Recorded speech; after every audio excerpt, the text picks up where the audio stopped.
You're not going to talk all day, you're just going to stand there? Well, the thing is, you told me to shut up.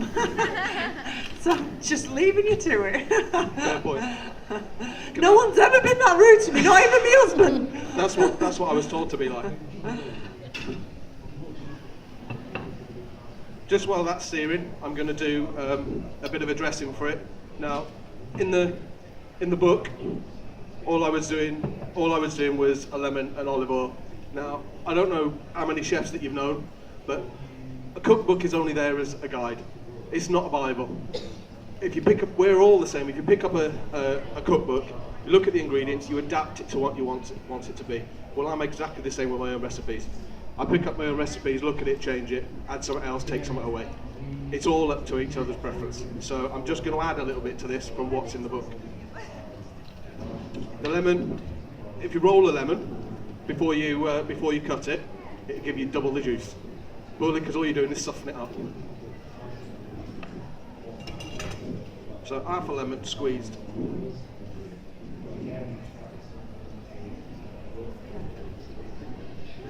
Joe, just put that under there Just, as well. yeah, nicely. Be nice in the bin. Be nice if we had a bin. Yeah. I'd We like do, us to, which but we're is- just hiding it from you.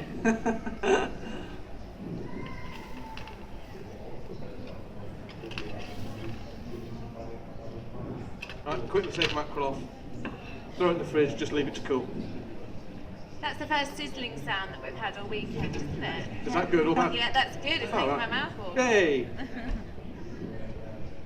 Right. Slight bit of olive oil now. Now that my hands are full of lemon juice. Don't try that. What's that for me?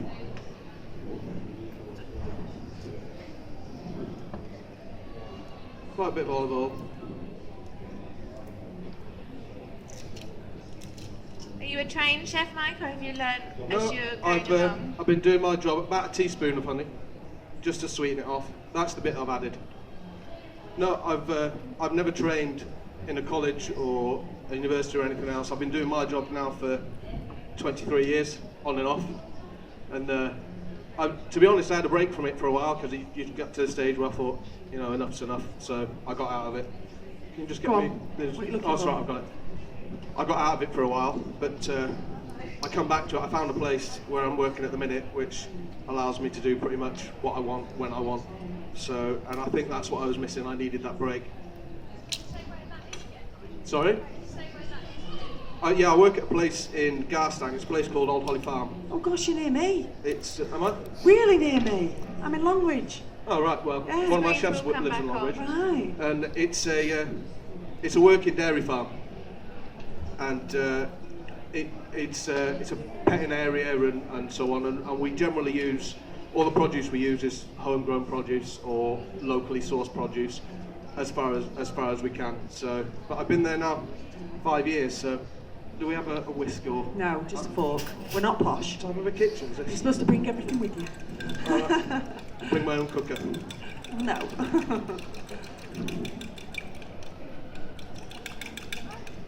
And that's just a little dressing just to add to the rocket. When So we what get was in rocket. it again? It was just a bit of vinegar. I used a red wine vinegar. Again, you don't have to use a red wine vinegar. You can use whatever vinegar you get hold of. Malt vinegar is absolutely fine. Olive oil, bit of half a lemon, and a teaspoon of honey. The honey's just there to sweeten it. So, which is the bit, like I said, that's the bit I added. Right, and that's going to go for the salad. The next bit I'm going to do is I'm going to do the bruschetta. So put the pan back on. Now, bruschetta is basically, it's any bread you want it to be. For this one, I'm using ciabatta, but it's literally, if you've got bread at home, French stick, whatever it is that's on its way, that could be bruschetta. It doesn't have to be a particular bread. And all a bruschetta is whatever bread it is, rubbed with garlic and, in some cases, tomato juice. I'm not going to rub it with tomato, purely because I don't like tomato. But you can rub it with tomato if you want to rub it with tomato. So why is it called that then? Is it just the type of cooking you do with it? No, it's just what it is. It's just a bread. As far as I know, unless anybody can change that, it's just the type of bread that it is.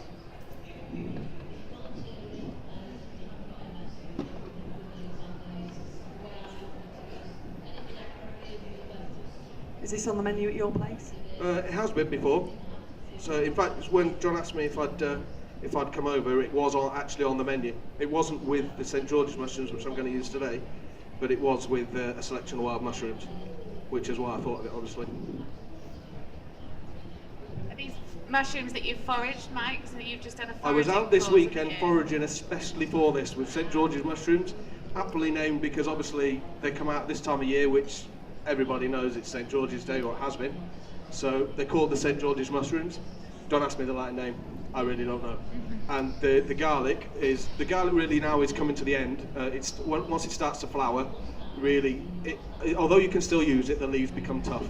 So, but the flowers, again, like I'm going to use today, perfectly edible. Put them in salads. They're a very strong oniony flavour, more oniony really than what the garlic is. So, which is why we're going to use them today. If it's available there, then use it. But obviously, don't just go out and pick anything because it possibly, potentially kill you. So what happened on your foraging course? What did you learn? Well, do you know, wild foods and foraging is something that I've been interested really for the last 2-3 years.